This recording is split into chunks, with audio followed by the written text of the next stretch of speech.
Hello friends, welcome back to my channel. Today we are here with a new topic. We are really going to discuss about the probabilities of the war between India and China, as this is a current affair which is happening right now. So let's get started. As we know, many of our Indian soldiers sacrificed their lives, and it's all due to China. They broke the line of control.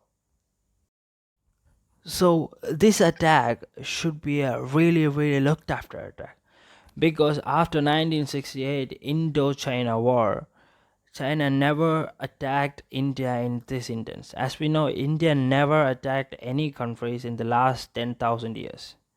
So what is the real deal behind this?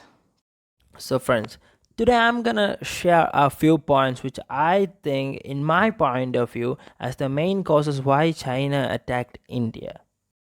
So the first event happened in 2015, where there was an Asia Pacific meet or Asia Pacific conference which was conducted in Singapore, and China put up a plan of a sea road linking all the Asian countries and Pacific countries, where almost all the countries accepted, where India rejected their offer and India is not ready for that route.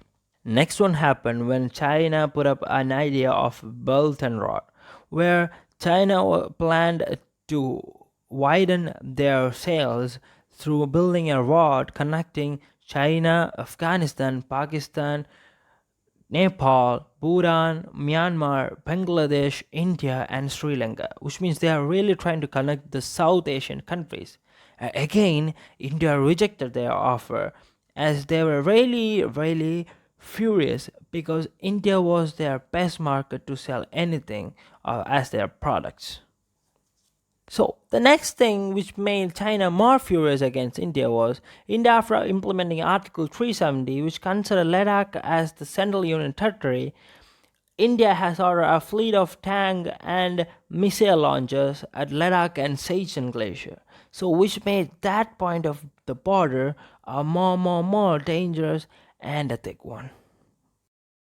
So after these all issues, what happened is that Corona really affected China and all around the world.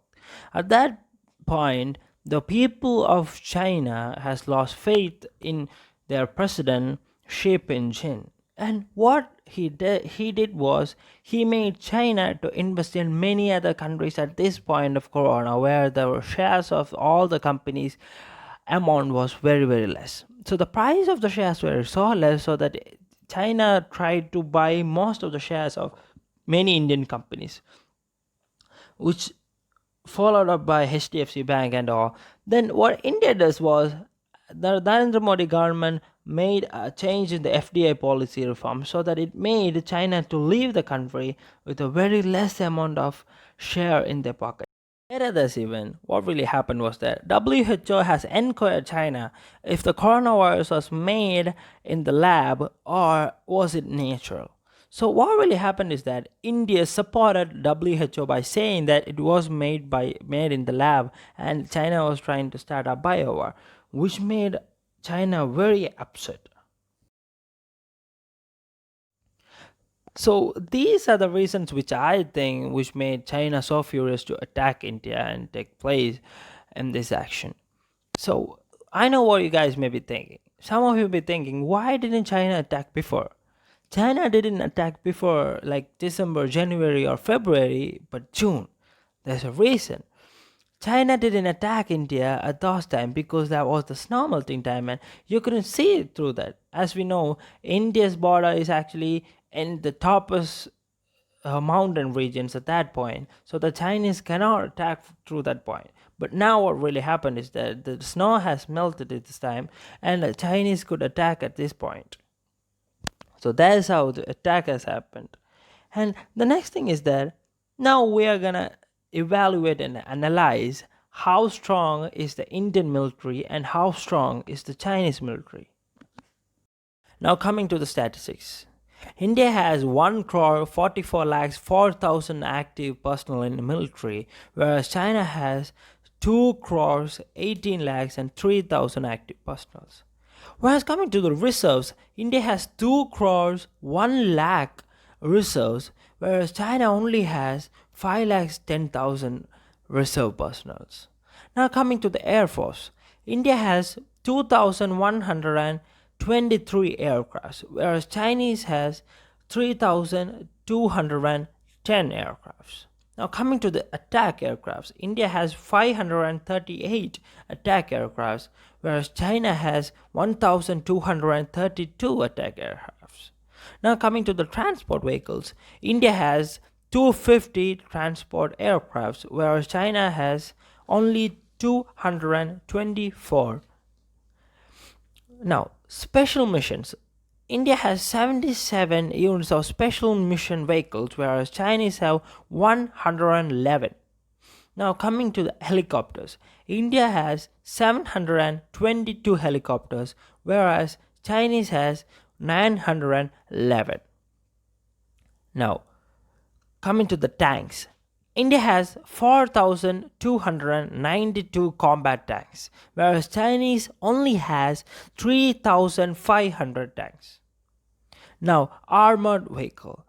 India has 8,686 armored vehicles, whereas China has mouth-watering 33,000 armored vehicles. Now, coming to the artillery, overall artillery, India has around 4,060 artillery, and Chinese only has 3,600 artilleries. Now, coming to the naval side, India has one aircraft carrier, whereas Chinese has two. India has 16 submarines, whereas Chinese has 74. India has 10 destroyers, and Chinese has 36. So in the paper, China may look like the strongest as they have more of the active personnel, more artilleries, more in the naval side, more in the aircrafts. But according to me, if a war breaks out, India is going to have the upper hand against China. And now you may be thinking I'm crazy. I'm not. And this is the reasons. And these are the reasons. India only borders with 7 countries, where almost every single country India borders with is a calm one except Pakistan and China. India borders with Sri Lanka, with Bangladesh, with Myanmar, with Bhutan, with Nepal. And considering these countries, only Nepal has a few problems at this moment of time, and moderate in Bangladesh and calm in other border countries. But China can't get their full active personnel to India to fight. If they do so, their border can be breached because they border with other 13 countries, whereas India has only 7 countries to look up and only 3 or 4 countries so serious. So consider that. So India has that upper hand right there. Now coming to the Navy.